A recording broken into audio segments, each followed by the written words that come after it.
at the start of this pandemic fiasco, it was wear a mask until we have the vaccines. And then it was get the vaccine or keep on the mask. And now, according to the Biden administration, it's even the fully vaccinated must wear masks indefinitely because apparently we are now pursuing the inane goal of zero COVID. The vaccine succeeded in turning this thing into effectively just the flu for those who choose to get vaccinated.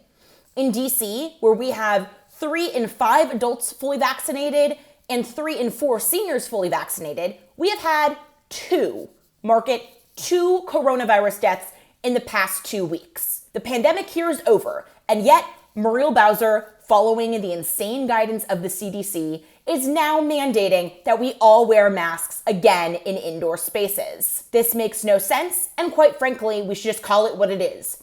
Fascistic. Is it because while DC has had almost no community transmission, you had more than 50 Texas Democrats flee the state because they didn't want to do their jobs and inadvertently hosting a super spreader event with Kamala Harris?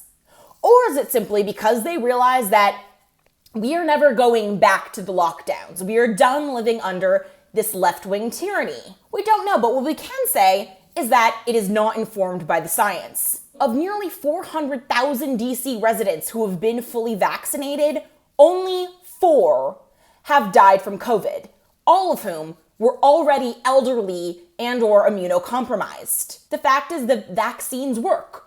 If you've talked to your doctor and realized you have antibodies, or if you chose not to take the vaccine, that's your decision. But the fact is, we are not going to put on masks because of what individuals have chosen to do. Let's call it what it is.